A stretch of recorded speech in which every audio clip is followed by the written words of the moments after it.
kerajaan dan latar belakang berdirinya kerajaan. Yang kedua, ada sistem pemerintahan. Yang ketiga, ada kondisi ekonomi.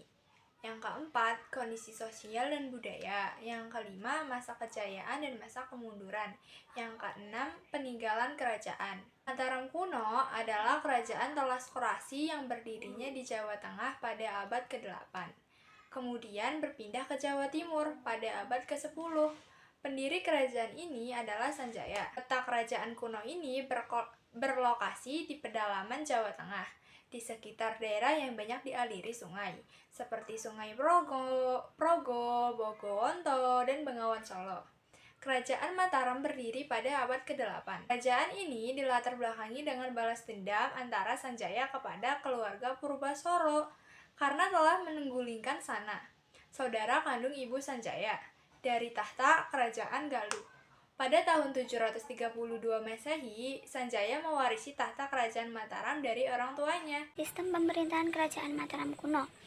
Kerajaan Mataram kuno pernah dikuasai oleh 3 dinasti, yaitu Wangsa Sanjaya, Wangsa Sailendra, dan Wangsa Isana.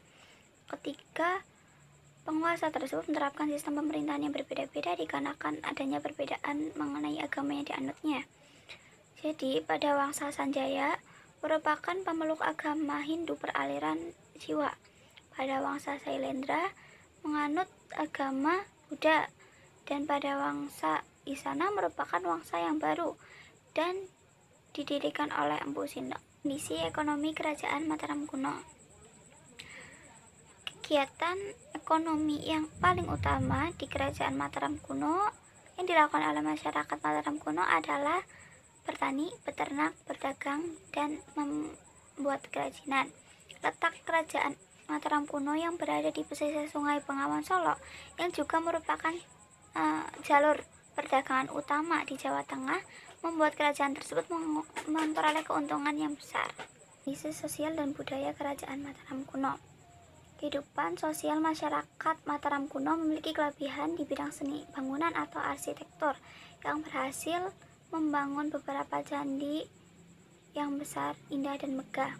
Masyarakatnya juga dikenal akan mata pencahariannya di bidang agraris, dan juga masyarakatnya yang menjunjung toleransi antara umat beragama.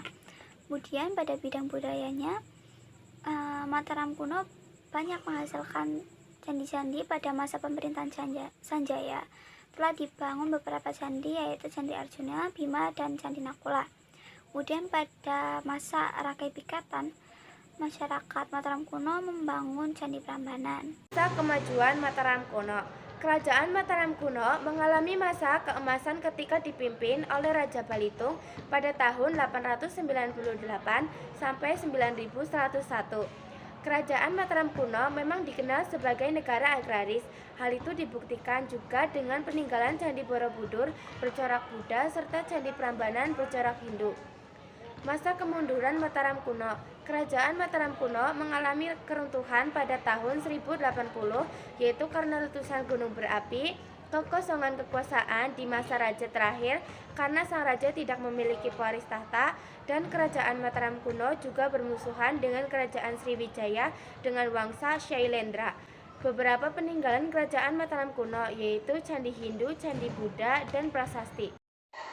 Kerajaan Medangkamulan terletak di Jombang, Jawa Timur, tepatnya di muara Sungai Berantas. Kerajaan Medangkamulan merupakan lanjutan dari kerajaan Mataram kuno yang semula berada di Jawa Tengah dan dipindahkan oleh Empu Sindok ke Jawa Timur karena tekanan dari kerajaan Sriwijaya dan karena adanya letusan gunung berapi. Sistem pemerintahan kerajaan Medangkamulan adalah sistem monarki atau kekuasaan pemerintahan yang dipegang oleh raja atau ratu. Kondisi ekonomi kerajaan Medangkamulan. Raja Empu Sindok mendirikan ibu kota kerajaannya di tepi Sungai Berantas dengan tujuan menjadi pusat pelayaran dan perdagangan di Jawa Timur. Tetapi pada masa pemerintahan Dharma Wangsa, aktivitas perdagangan bukan saja di Jawa Timur, tetapi di luar wilayah Jawa Timur.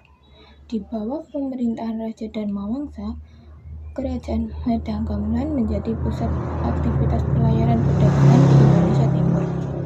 Pada masa Airlangga telah dibangun sebuah pelabuhan Ujung Galuh yang terletak di muara Sungai Brantas. Saat itu, pelabuhan Ujung Galuh telah menjadi pusat perdagangan internasional, sehingga Kerajaan Medang Kamulan pun memanfaatkan pelabuhan tersebut untuk mendapatkan pemasukan. Selain pelabuhan, Kerajaan Medang Kamulan juga memanfaatkan lahan pertanian sebagai penunjang ekonomi mereka. Kondisi sosial dan budaya Kerajaan Medang Kamulan. Sosial, masyarakat Medang hidup dengan bermata pencaharian sebagai nelayan dan pedagang, sehingga daerah Kerajaan Medang menjadi pusat pelayaran dan perdagangan. Agama yang dianut oleh masyarakat pada masa Empu Sindok adalah Buddha Tantarayana, sedangkan pada masa Airlangga agama yang dianut adalah Hindu aliran Wisnu.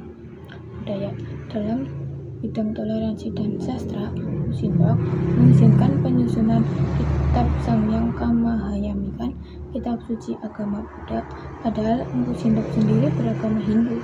Pada masa pemerintahan Airlangga tercipta karya sastra Arjuna Wiwaha yang dikarang oleh Empu Kanwa. Begitu pula seni wayang berkembang dengan baik. Ceritanya diambil dari karya sastra Ramayana dan Mahabharata yang ditulis ulang dan dipadukan dengan budaya Jawa. Masa kemajuan dan masa kemunduran Kerajaan Medang Kamulan. Masa kemajuan Medang Kamulan berada di puncak kejayaan dan kemakmuran pada masa pemerintahan Raja Airlangga karena berhasil memulihkan Kerajaan Medang setelah terjadi penyerangan Pralaya dengan menaklukkan kerajaan-kerajaan di bawah Kerajaan Sriwijaya. Masa kemunduran, keruntuhan pada Kerajaan Medang saat Airlangga memilih untuk menjadi seorang pertapa. Akhirnya Raja Airlangga membagi dua kerajaan yang diberikan pada dua putranya dari serilnya. Sri Samarawijaya berhak atas kerajaan setelah barat disebut Kadiri dengan ibu kota Daha, dan untuk Mapanji Garasakan menguasai kerajaan timur disebut Janggala dengan ibu kota Kahuripan. Peninggalan Kerajaan Medang Kamulan. Prasasti Anjuk Lebang, Prasasti Empu Sindok, dan Prasasti Calcuta. Kitab Arjuna Wiwaha dan Kitab Samyang Kamahayamikan.